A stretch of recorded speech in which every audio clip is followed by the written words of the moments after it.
എൻ്റെ പേഴ്സണലി എനിക്ക് തോന്നുന്നതെന്ന് പറഞ്ഞാൽ എന്നെ നല്ലോണം യൂസ് ചെയ്തു, നല്ല വൃത്തിക്ക് യൂസ് ചെയ്തു.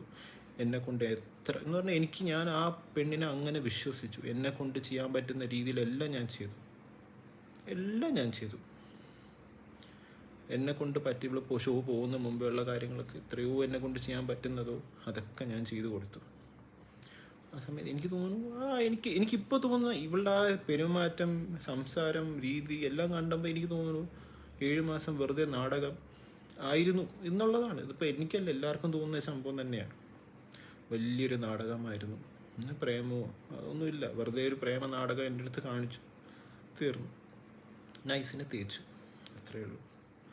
ഇതിനുള്ള എക്സ്പ്ലനേഷൻ എന്ത് വന്ന് പുറത്ത് വരും. ചിലപ്പോൾ പുറത്തു നിന്ന് ഇതൊക്കെ ഗെയിമായിരുന്നു, ഞാൻ എന്തിനാ അവിടെ ആ പ്ലാറ്റ്ഫോമിൽ പറയണ്ടേന്നൊക്കെ പറഞ്ഞിട്ട് കാര്യമില്ല.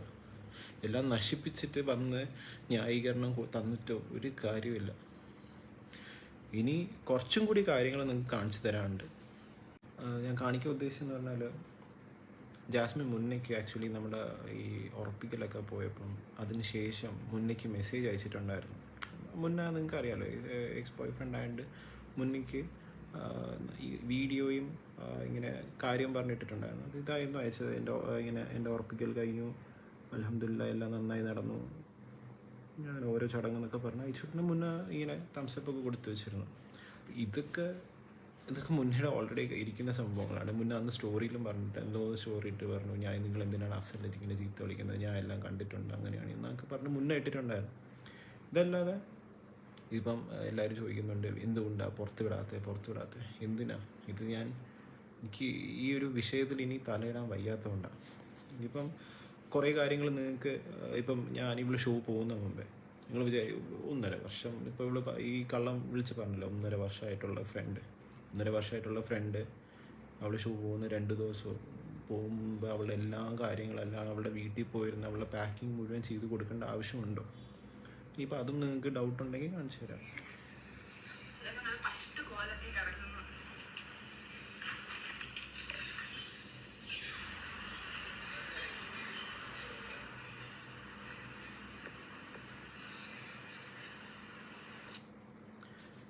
ഇത് കഴിഞ്ഞു.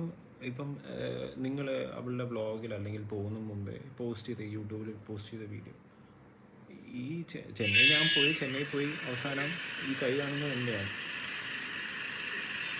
അപ്പം ഈ ഒരു സമയത്ത് അവൾ ആ വണ്ടി കയറുന്ന മുമ്പേ എൻ്റെ കൈ പിടിച്ചിട്ട് എനിക്കൊരു വാക്ക് തന്നിരുന്നു, മനസ്സിലാക്ക, ഞാൻ പോവാണ്, തിരിച്ചു വരുമ്പോൾ ഞാൻ നിങ്ങളുടെ അടുത്തേ വരുള്ളൂ, ഞാൻ നിങ്ങളുടേതാണ്, അങ്ങനെയാണ് ഇങ്ങനെയാണെന്നൊക്കെ കുറേ ഒരു വാക്ക് അങ്ങനെ നമ്മൾ പ്രോമിസ് ചെയ്യല്ലേ, അങ്ങനെ പ്രോമിസ് ചെയ്ത് പോയ ആളാണ്. എന്നെക്കൊണ്ട് മാക്സിമം പിടിച്ച് നിൽക്കാൻ പറ്റുന്ന അത്രയും ഞാൻ പിടിച്ച് നിന്നിട്ടുണ്ട് ഈ കാര്യത്തിൽ. ഞാൻ റിയാക്ട് ചെയ്ത് അല്ലെങ്കിൽ എൻ്റെ ആദ്യത്തെ പോസ്റ്റ് വരുന്നത് Day 37 എന്ന് പറഞ്ഞാൽ ആ വിഷുയുടെ എപ്പിസോഡിൻ്റെ സമയത്താണ്. കാരണം ആ ദിവസമാണ് മോഹൻലാൽ എന്നൊരു നടൻ അല്ലെങ്കിൽ ആ ഹോസ്റ്റ് ചോദിക്കുന്നത് നിങ്ങളുടെ ബന്ധം എന്താണ്.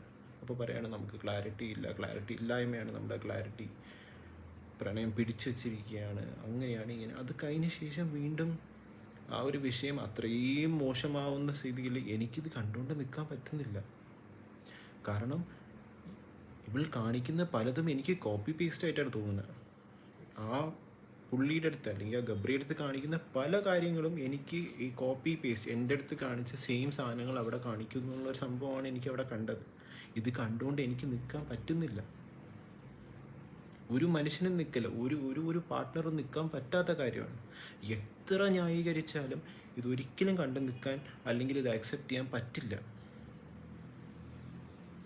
ശരി, എൻ്റെ മനസ്സിൽ നിന്ന് ആ സ്നേഹം പോകണമെങ്കിൽ സമയം എടുക്കുമായിരിക്കും, പക്ഷേ എനിക്കിത് കണ്ടുകൊണ്ട് നിൽക്കാൻ പറ്റില്ല.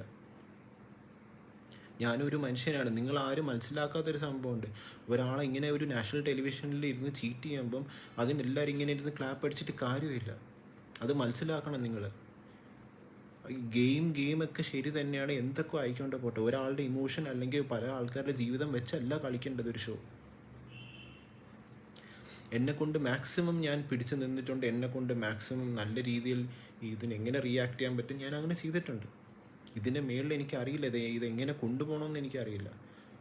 എന്നെക്കൊണ്ട് എൻ്റെ പരമാവധി ഒരു പ്രശ്നം വരാതെ അല്ലെങ്കിൽ എനിക്കറിയേണ്ടത് ഇതിപ്പം നിങ്ങൾക്കൊക്കെ ഭയങ്കര തമാശയായിട്ടോ അല്ലെങ്കിൽ ഇത് കാരണം ഇത് ഫീലിങ്സോ അല്ലെങ്കിൽ ആൾക്കാരുടെ ഇമോഷൻ വെച്ച് കളിക്കുന്ന വലിയ ഭയങ്കര സംഭവമായിട്ട് നിങ്ങൾ വിചാരിക്കരുത്. വളരെ വലിയ തെറ്റാണ് കാണിച്ചിട്ട് കൂട്ടിയിട്ടുള്ളത്. എനിക്കത് ഒരിക്കലും നിങ്ങൾക്ക് എങ്ങനെ ന്യായീകരിക്കാൻ പറ്റുമെന്ന് എനിക്ക് മനസ്സിലാവില്ല. കുറേ ആൾക്കാർ ന്യായീകരിക്കുന്നുണ്ട് ഈ കാര്യത്തിൽ. എന്ത് പറഞ്ഞ് ന്യായീകരിക്കുന്നു? എന്തിന് ഞാൻ അതാ ചോദിച്ചത്, എന്തിനാണ് നിങ്ങൾ ഇതൊക്കെ ഞാൻ പുറത്ത് വിടണോ? എന്തിനാ പുറത്ത് വിടണ്ടേ? ആൾക്കാർക്ക് ആഘോഷിക്കാനോ? എനിക്കെൻ്റെ ആവശ്യമില്ല. എനിക്ക് അവളുടെ അടുത്ത് കുറ്റബോധമോ റിവെഞ്ചോ അല്ലെങ്കിൽ എൻ്റെ അടുത്ത് ഇങ്ങനെ ചെയ്താൽ ഞാൻ അതിനുള്ള അനുഭവിച്ച് കഴിഞ്ഞു. എനിക്ക് ആവശ്യം ഞാൻ ഈ 79 ദിവസമാണെങ്കിൽ 79 ദിവസം ഞാൻ അനുഭവിച്ച് കഴിഞ്ഞു. എനിക്കിനി അനുഭവിക്കാൻ വയ്യ. ഞാൻ അത്രയും ഇമോഷണലായിട്ട് ഇപ്പം ഞാൻ നിങ്ങളുടെ അടുത്ത് പറയുന്നത് എനിക്ക് ഇത്രയേ ഉള്ളൂ. എനിക്ക് ഈ കാര്യത്തിൽ നിന്ന് എനിക്ക് വയ്യ. ഇതിൽ നിന്ന് സത്യം പറഞ്ഞാൽ എന്നെ ഒഴിവാക്കി തരണം എന്ന് മാത്രമേ എനിക്ക് പറയാനുള്ളൂ. അഫ്സൽ ജാസ്മിൻ എന്നൊരു വിഷയം ഇനി എടുക്കരുത്. ഈ പ്രൂഫും ഇതെല്ലാം ക്ലാരിഫിക്കേഷനോടെ ഇവിടെ തീരണം. നിങ്ങൾക്ക് ചോദിക്കാനുള്ളത് അവളുടെ അടുത്ത് ചോദിച്ചോളൂ, ഒരു പ്രശ്നമില്ല. പക്ഷെ എന്നെ ഇവളുടെ ആർമി ആയാലും ശരി, എന്ത് ശരിയായാലും ശരി, നിങ്ങൾക്ക് എന്നെ വലിച്ചിടേണ്ട ആവശ്യമില്ല ഇവിടെ. എനിക്ക് ക്ലാരിഫൈ ചെയ്യാനുള്ളത് ഞാൻ ക്ലാരിഫൈ ചെയ്ത് കഴിഞ്ഞു. എന്നെ ദയവ് ചെയ്ത് ഇതിൽ നിന്ന് എന്നെ ഇനിയെങ്കിലും വെറുതെ വിടുക. സത്യമായിട്ട് എനിക്ക് എല്ലാവരോടും ഇത് തന്നെയാണ് പറയാനുള്ളത്. എൻ്റെ ഫാമിലി അത്രത്തോളം ഇത് അഫക്റ്റ് ചെയ്യുന്നുണ്ട്, എൻ്റെ ഫ്രണ്ട്സിനെ അത്രത്തോളം എഫക്റ്റ് ചെയ്യുന്നുണ്ട്. നിങ്ങൾക്ക് പ്രൂഫ് വേണോ എന്ത് വേണോ എല്ലാം എൻ്റെ കയ്യിലുണ്ട്. ഒന്നുമല്ല. ഇത് പുറത്ത് വരുമ്പം ഈ ജാസ്മിൻ പുറത്ത് വരുമ്പം ഈ ഒരു കാര്യത്തിന് അവൾ ഒരു കള്ളം അവൾ പറഞ്ഞിട്ടുണ്ടെങ്കിൽ അന്ന് എല്ലാ ഫ്രണ്ട്സ് ഉൾപ്പെടെ നമ്മളെ ഫുൾ സർക്കിൾ ഉൾപ്പെടെ പുറത്ത് പബ്ലിക്ക് വന്ന് പറയുന്ന കുറേ കാര്യങ്ങളുണ്ടാവും. അന്ന് നിങ്ങൾക്ക് എല്ലാവർക്കും മനസ്സിലാവുള്ളൂ എന്താ സംഭവം. ഇത് ഞാൻ വളരെ എല്ലാം ഒന്ന് തുറന്ന് പറഞ്ഞിട്ടില്ല. വെറുതെ എന്തിനാ ആ കൊച്ചിന് ശരി ഒരു ജീവിതമുണ്ട് മുന്നോട്ട്. അവൾ ആരെ വേണോ കല്യാണം കഴിക്കട്ടെ. ഞാൻ പറയുന്ന അവൾ ഗബ്രി കല്യാണം കഴിച്ചോട്ട് പോട്ടെ, ഒരു പ്രശ്നമില്ല, സന്തോഷമേ ഉള്ളൂ. പക്ഷെ ചതിച്ചുകൊണ്ട് അല്ലെങ്കിൽ ചീറ്റിങ് ഭയങ്കര ഗ്ലോറിഫൈ ചെയ്തുകൊണ്ട് നിങ്ങൾ കുറേ പേര് ഇവിടെ കിടന്ന് കാണിക്കുന്നുണ്ട്. എന്ത് ബന്ധം, അത് ബന്ധം, ഇത് ബന്ധം. ബന്ധങ്ങൾക്ക് വിലയുണ്ട്. ഈ നാട്ടിൽ ബന്ധങ്ങൾക്ക് എന്ന് പറഞ്ഞ സാധനത്തിന് വിലയുണ്ട്. അത് വില വെച്ചില്ലെങ്കിൽ പിന്നെ പുതിയ ജനറേഷൻ, വരുന്ന ജനറേഷനിൽ എന്ത് മെസ്സേജാണ് കൊടുക്കാൻ പോകുന്നത് നിങ്ങൾ? ഞാൻ വളരെ റെസ്പെക്റ്റോടെ പറഞ്ഞു. അവൾ എൻ്റെ അടുത്ത് നമ്മുടെ റിലേഷൻഷിപ്പിന് ക്ലോഷർ തന്നിട്ട് അവൾ ഗബ്രി അടുത്ത് പ്രേമിക്കുകയോ കല്യാണം കഴിക്കുകയോ എന്ത് വേണോ ചെയ്തുകൊണ്ട് പോട്ടെ, ഒരു പ്രശ്നമില്ല. വേറെ ആരെ വേണോ എന്തോ കല്യാണം കഴിച്ചോട്ട് പോട്ടെ, എനിക്കൊരു പ്രശ്നമില്ല. റിലേഷൻഷിപ്പ് ഉണ്ടായി വെച്ചിട്ട് ഇങ്ങനെയൊക്കെ കാണിക്കുമ്പം അത് ന്യായീകരിച്ചുകൊണ്ട് വന്ന് നമ്മളെ തന്നെ അങ്ങിട്ട് ഭയങ്കരമായിട്ട് നെഗറ്റീവായിട്ട് അല്ലെങ്കിൽ അങ്ങനെയാണ് ഇങ്ങനെയാണ് ടോക്സിക്കാണ് മറ്റതാണ് മറിച്ചത്. നിങ്ങൾ തന്നെ ജാസ്മിൻ്റെ ഫ്രണ്ട്സിൻ്റെ അടുത്ത് ചോദിച്ചു നോക്കുക അഫ്സൽ എന്നുള്ളൊരു വ്യക്തി എങ്ങനെയാണ്. അപ്പം നിങ്ങൾക്ക് മനസ്സിലാവും ഞാൻ എന്താണ്. എനിക്കിതിനെക്കാട്ടി ക്ലാരിഫൈ ചെയ്ത് കൊടുക്കേണ്ട ആവശ്യമില്ല. പക്ഷെ ഞാൻ ഇത്രേ പറയുന്നുള്ളൂ. പിന്നെ അവൾ ഇപ്പോൾ ഗിഫ്റ്റും അതും ഇതും അതൊക്കെ ഒന്നും പറഞ്ഞിട്ട് കാര്യമല്ല. ഇതൊക്കെ കഴിഞ്ഞു. ഈ വിഷയം ഇവിടെ കഴിഞ്ഞു. അവളവിടെ അകത്തിട്ടിരിക്കുന്ന പല സാധനങ്ങളായാലും ഞാൻ വാങ്ങിച്ചു കൊടുത്തത് അവിടെ ഇട്ടുകൊണ്ട് എനിക്കതിനിപ്പോൾ അതിന് തിരിച്ച് എന്തെങ്കിലും വേണമെന്ന് ചോദിച്ചാൽ എനിക്കൊന്നും വേണ്ട. എനിക്ക് കുറച്ച് മനസമാധാനം തന്നാൽ മതി എല്ലാവരും കൂടെ. കാരണം അത്രത്തോളം ഈ ഒരു വിഷയം കാരണം എൻ്റെ മെൻ്റൽ സ്റ്റേറ്റ് അത്രയും മോശമായി. അതുള്ള വീട്ടുകാർക്കും അറിയാം, എൻ്റെ വീട്ടുകാർക്കും അറിയാം, നമ്മുടെ എൻ്റെ ഫ്രണ്ട്സ് എന്ന് പറഞ്ഞാൽ എനിക്കറിയില്ല അവരെ എന്ത് പറഞ്ഞ് എനിക്ക് നന്ദി പറയണമെന്നൊന്നും എനിക്കറിയില്ല. കാരണം അവർക്ക് ഒട്ടും ഞാൻ ഒരു കാര്യം പറയാം, ജാസ്മിൻ തിരിച്ച് പുറത്ത് വരുമ്പോൾ അവൾ വെച്ചിരുന്ന ഒരു ക്ലോസ് സർക്കിൾ ഉണ്ടല്ലോ, അതവിടെ ഉണ്ടാവില്ല. കാരണം അത് പോയി. അത്രയും എനിക്ക് പറയാനുള്ളൂ ഈ കാര്യത്തിൽ. എനിക്ക് നിങ്ങളുടെ അടുത്ത് എല്ലായിടത്തും പറയാനുള്ളൂ ഒറ്റൊരു കാര്യമുള്ളൂ, ദയവ് ചെയ്ത് ഇനി ദ്രോഹിക്കരുത്.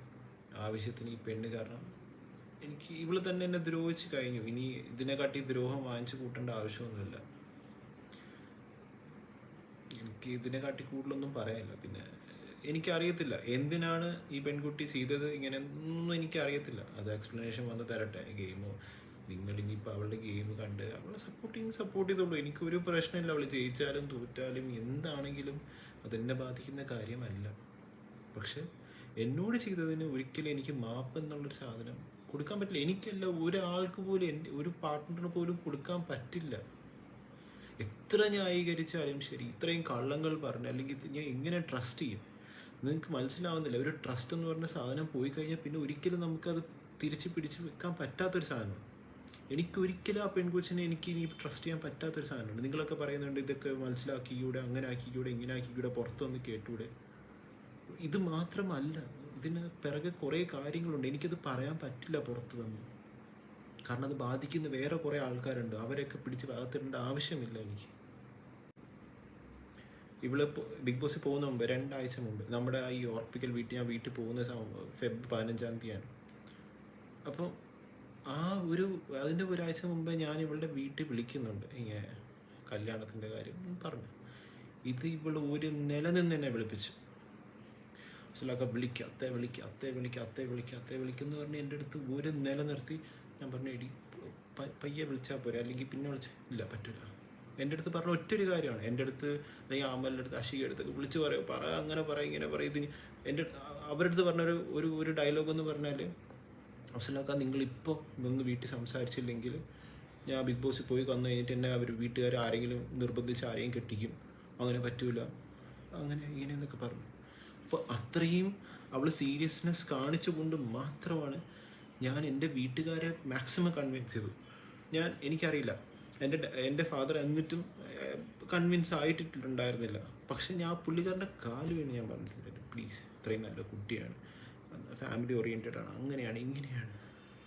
അതേപോലെ ഒരാഴ്ച കഴിഞ്ഞിട്ടാണ് ഇവള് ആ ബിഗ് ബോസിൽ കാണിച്ച് കൂട്ടിയത്. എൻ്റെ ഫാദർ എൻ്റെ കൈ വീഡിയോ കൊണ്ട് കാണിക്കുക, ഇതാണോ നീ പറഞ്ഞ പെണ്ണ്, ഇതാണോ നീ പറഞ്ഞ ഫാമിലി ഓറിയൻറ്റഡ് ആയിട്ടുള്ള പെൺകൊച്ചെന്ന് പറഞ്ഞപ്പോൾ എനിക്ക് അവരുടെ മുമ്പിൽ എനിക്കൊന്നും പറയാനില്ല. അവരുടെ മുമ്പിൽ ഞാൻ ഒരുമാതിരി നാണം കെട്ട്, എനിക്ക് അറിഞ്ഞൂടാ ഞാൻ അതിൽ നിന്ന് പുറത്ത് വന്നത് എങ്ങനെയാണെന്ന് എനിക്ക് ഇപ്പോഴും മനസ്സിലാവുന്നില്ല. പക്ഷെ ഇതിന് എനിക്ക് പറ്റില്ല. ഈ ഒരു മാറ്റർ, അല്ലെങ്കിൽ എനിക്ക് ആ വിശ്വാസം പോയി, എൻ്റെ വിശ്വാസം അവൾ ബ്രേക്ക് ചെയ്തു, എനിക്ക് തന്ന പ്രോമിസ് അവൾ ബ്രേക്ക് ചെയ്തു. ഇനി എനിക്ക് അങ്ങനെ ഒരു സംഭവം എൻ്റെ ലൈഫിലില്ല. അതുകൊണ്ട് എന്നെ ദയവ് ചെയ്ത് നിങ്ങൾ ആർമിക്കാരായാലും ശരി, ആരായാലും ശരി, എന്നെ ഇതിൽ നിന്ന് ഒഴിച്ച് തന്നാൽ മാത്രം മതി. എനിക്ക് വേറെ ഒന്നും ചെയ്യരുത്, എനിക്ക് വേറെ ഒന്നും വേണ്ട. നിങ്ങൾ ഇതിൽ നിന്ന് എന്നെ ഒഴിച്ച് തരിക. ഞാൻ ജാസ്മിൻ എന്നൊരു ടോപ്പിക് നിർത്തുക. യൂട്യൂബുകാരായാലും ശരി, ആരായാലും ശരി, എനിക്ക് മനസ്സമാധാനം, എനിക്ക് സത്യം പറഞ്ഞാൽ എൻ്റെ ഒരു ലൈഫുണ്ട്, അത് മനസ്സിലാക്കുക നിങ്ങൾ. എനിക്ക് എൻ്റെ ജോലിയുണ്ട്, എൻ്റെ കാര്യങ്ങളുണ്ട്. ഈ കാര്യത്തിൽ ഞാൻ ഇങ്ങനെ കിടന്ന് ലൂപ്പായി കിടക്കുക എനിക്ക് ആവശ്യമില്ല. എൻ്റെ ബന്ധം ജാസ്മിനായിട്ട് തീർന്നു, എനിക്കില്ല ഇനി ആ ബന്ധം. ആ കുട്ടിയുടെ ലൈഫ്, എനിക്ക് എൻ്റെ ലൈഫ്, അത്രയേ ഉള്ളൂ. ഇനി ഇല്ല, അത് നിങ്ങൾ മനസ്സിലാക്കുക. എനിക്കിത് പറ്റില്ല ഇനി.